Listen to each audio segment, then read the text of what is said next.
Thank you so much for joining the Dr. Whisperer podcast show. I am your host, Sharon Feckety, and you are here to listen to others talk about the business of medicine. Don't forget to subscribe, share it with somebody else that is in the business of medicine so we can all learn together. Thank you for being here and enjoy the show. Hello and welcome to my solo episode of the Dr. Whisperer. Today we are going to talk about nepotism in the workplace. I recently wrote a newsletter, my first newsletter on LinkedIn. So I would encourage you to read it. A story that I have not told, I don't think, on this show is I started to write a book with a physician that I used to work with 10 years ago. And it was never published because, well, there was a lot of nepotism in that workplace, but that's not why the book was never published. Just a lot of things changed and made a decision to just focus on my business versus focusing on this book.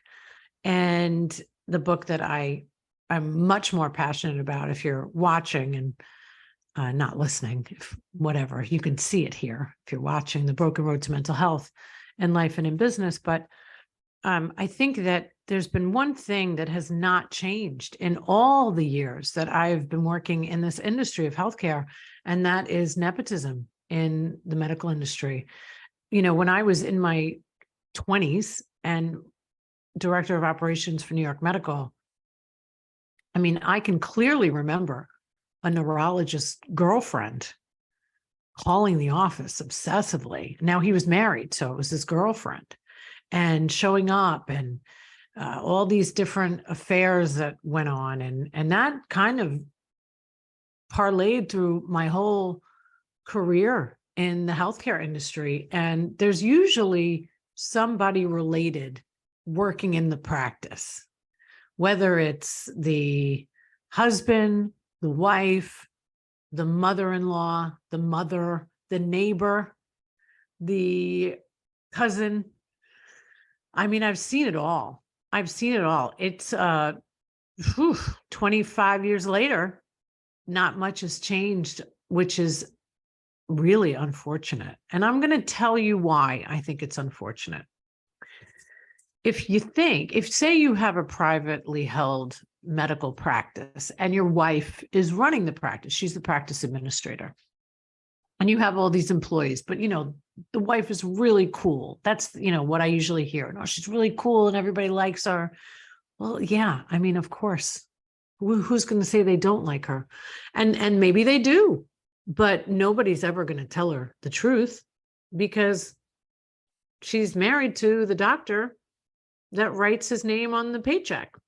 And I've seen it the other way, where the husband is running the practice and the team usually feels like, well, I better be careful of what I say because I'm a married woman of 13 years now, and my husband knows a lot of stuff. No matter what, we tell our partners, even if they say, oh, this goes nowhere. Well, think again, my friends. So there's been a lot of nepotism in the workplace through my career. And I just want to really encourage people today to consider how that can affect your practice negatively if there is a family member or any kind of relation or a very good friend lurking in the practice. Not only are the employees not going to trust you, but if one of your family members isn't doing the job that you think they should be, maybe they're even losing money for you, who knows? It's going to be very difficult for you to terminate the person that you're married to or you're related to or you're friends with. And for partners that come into practice, they certainly don't want to see that there's an administrator that is the spouse of maybe the senior doc in the practice. So there's never been a time where it's worked out in all the years. I remember working with this one group in Tampa, Florida, where they were very good friends, these two doctors, and one of the doctors had a drinking problem. And they wanted me, as the outside consultant, to sit down with this doctor and have a discussion, because they were friends and they wouldn't be able to do that. And it would make them look bad. They needed an outside source to do it. I mean, I could tell 25 different stories that would make for a really great reality show, quite honestly. But ultimately, it never works out. I'm just waiting for that to be a situation that has worked. 10 years consulting never happened. There's always been something. It's always been lurking. And lurking is the word that I use most often. It's even in the newsletter. They're lurking. So I really would hope that at this stage, you would consider hiring somebody that's not personally related to you, personally going to affect you, making difficult decisions, which is what actually happens in business. We make very, very difficult decisions. And, if employees are fighting and they're friends with a wife, and there's I don't know, an engagement party to go to, and there's tension in the office, and then maybe the person's not going to, it's a nightmare, guys. It really is. So that said, I can't stress it enough. It's the first chapter that I wrote because that's how important it is to me. Now, I will give you full disclosure and be as transparent as possible, because that's who I am as a human being. I had to learn that lesson again recently, and it really took me for a loop, because most of the time it is not the physician who's hired me. It's not. It's usually this lurking person that doesn't understand that I am not there to cause rifts. I'm really only there as an extension. I'm there to help. And I had to learn that lesson again, just very, very recently. And now I'm no longer working with this client because, horrible things were said to an employee of mine. And I will not put up with toxicity in my workplace. I hope that you will consider not having it in yours. I think that if we would all take a step back and just consider how difficult it can be when you mix the two, it's toxic and it is unfortunate. So, Maya Angelou has all of these great, wonderful quotes. And the one life lesson I feel like is still taking me the longest to learn, is when people show you who they are, you have to believe them.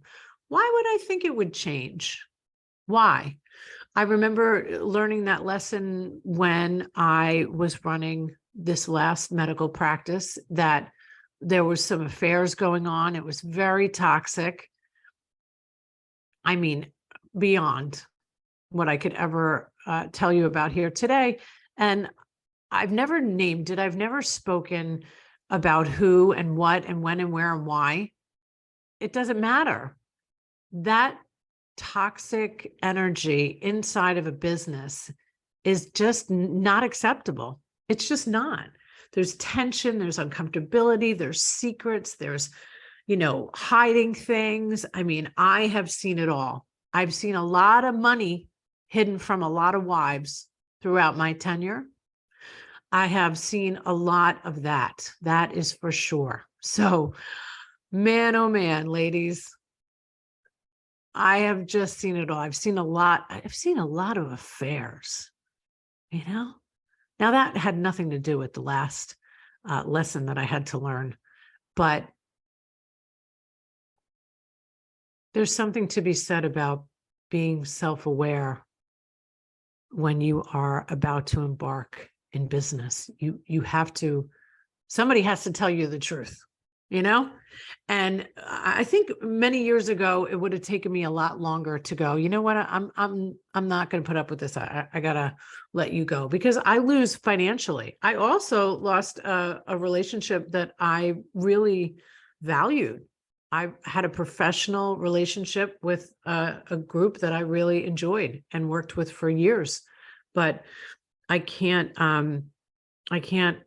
do that anymore. And so I feel good telling you this, because when I speak it out loud, it makes me accountable. I won't have to learn that lesson again, because, you know, as a Jan Van Sant says, and if you don't know her, just look her up.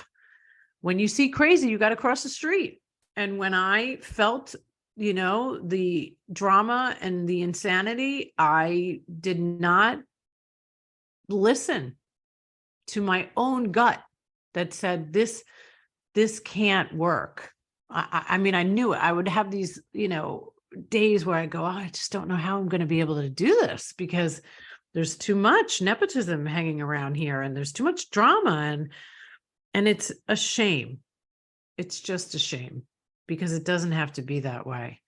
And I think a lot of times, you know, I did not come from healthcare, and I've had a 25-year career in the medical industry. I was a project manager in telecom before I ended up in the medical industry. So I don't even necessarily think that somebody has to come with with business in the medical world to do well in business in the medical world. I think that all of my transferable skills from working at a law firm, from being a project manager in Manhattan, really helped me tremendously when I did finally transition into medical. Finally, I mean, I was in my 20s. I'm 50 now. And, you know, running a big place in New York with a really small but very mighty team was fantastic. We had no drama between us in this team, but there was a ton of it around us. And a lot of it had to do with nepotism. And that's in the newsletter on LinkedIn, if you want to look up the Dr. Whisperer and read the latest one and subscribe, because I'm, you know, going to start getting a little more bold. I don't know. Can I get more bold? I feel like it is the only way to do business at this stage. I really feel like not even business, in my own personal life, I want somebody that is brave enough to tell me the truth. And that's what I do for my clients. I am brave enough to tell them the truth. I am brave enough to tell them that nepotism in the workplace never works. I set the stage. I talk about how I'm concerned about this. You have to be willing to tell the truth. So I think that I'm going to just, well, I know I'm going to get a little more bold, if that is even possible. I went back and I started reading some of the information I used to put out about the Dr. Whisperer, and how to treat our teams, and how to not fire people on a Friday, because that's easy for you and not, you know, great for the person you're terminating, because a lot of suicides have happened that way. But that's another episode that I will try to do at least once a month. But I wanted to make mention of a new sponsor that we are bringing on in the month of May. They are a phenomenal company. I was really, really excited that I got to interview Ed from SRA 831B, and they are really doing incredible work. Now, I only have sponsors on this show that I believe in, and I believe in this company. I believe that I have watched many physicians not do well in the financial world. Woo! I was just going to say something about that nepotism, but I'm going to keep it to myself. This group in particular really knows how to give a safe space for tax dollars to work for the physicians, to work for the group. You know, great stories about how this tax liability could put money into a vehicle that's, tax advantage to self-insure risks. There's insurance policies out there that are getting just thicker and thicker, and not because they're adding more coverage, but it's because they're adding more exclusions and exemptions, and it's just making it more difficult to file claims. So this company really has great resources, and they've done tremendous work for especially doctors in the pandemic, where there were a lot of dentists that really went through, I would say, the hardest times, because they couldn't see patients. It was emergency patients only, if that. A lot of them closed, and the people that had this company on their side, they were taking a break, a little vacation, while everybody was closing their office, and they had this funding that allowed them to continue to pay their staff and pay their own salaries. So you're going to hear more about this company in May, which I'm very happy that you'll be hearing about. But I did do an interview not too long ago with Ed from SRA 831. So please look up that episode if you want to learn more. And yeah, my goal is just to get a little more honest. And you're going to hear from Dr. Mudgill, who really goes off about insurance companies. So if you want to hear from a physician in New York City on Fifth Avenue that has built a tremendous business and has a huge following on TikTok and Instagram, he's got 3 million followers on TikTok and 300,000, I think, now on Instagram. But he is fired up about insurance. And these are the kinds of conversations that we have here. We're having business of medicine conversations. And I only want to have conversations that are honest. The only people that I have in my inner circle are people that are willing to tell me the truth. I don't need anybody telling me what I want to hear. And that's not what I do for my own clients, but I'm really trying to move away from those clients and focusing more on this podcast show and speaking at medical conferences about these topics, so I can help the masses versus the one-on-one that I feel sometimes it's not penetrating. Sometimes it's easier to hear this information when you're alone on a podcast show, when you have your AirPods in, or maybe you're at a conference and I'm on stage, not speaking specifically about you, but actually talking directly to you. So I'm really excited about May. And again, full transparency, I had a moment where I thought I would stop doing this show because I'm really focusing more about mental health in the workplace. But as my husband has always said, but man, you're damn good at working with those doctors. And you know what? He ain't wrong. I really have a big, big place in my heart for physicians. And I have for so long, because I see what goes on behind the scenes. I know how difficult it is to see patients, to go to the hospital, to be on call, to have staff, to miss the play of your kids, to deal with nepotism in the workplace, to spend marketing dollars that you think you don't have, to learn how to do social media. I really have a lot of empathy for my docs. And that's why I'm going to continue doing this show, so we could help more docs and nurse practitioners and PAs and anybody else that is in the business of medicine, because it's certainly not just for physicians. But I've had a lot of history with my docs, MDs, DOs, acupuncturists, physiatrists, neurosurgeons, plastic surgeons, you name it, I've worked with them. And one thing we all have in common is that we are human, and we can learn, and we can make mistakes, and we can grow. But I hope you stop making that mistake in hiring somebody or having anybody that is related to you in your business if they really don't know how to run business. With that, I'd like to thank you for being here today.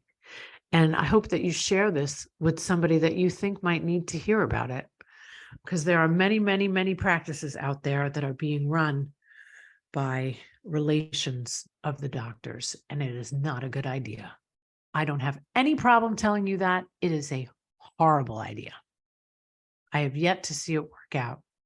So I wish somebody would come on the show actually and prove me wrong. That I would love.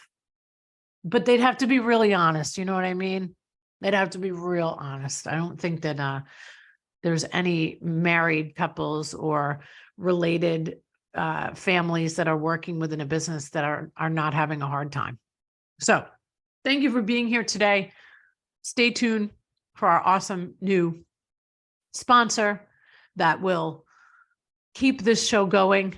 And I love what I do. I love my doctors. I really do. That's why I tell them the truth. And I will continue to do that on the show. Thanks for listening. Thanks for watching.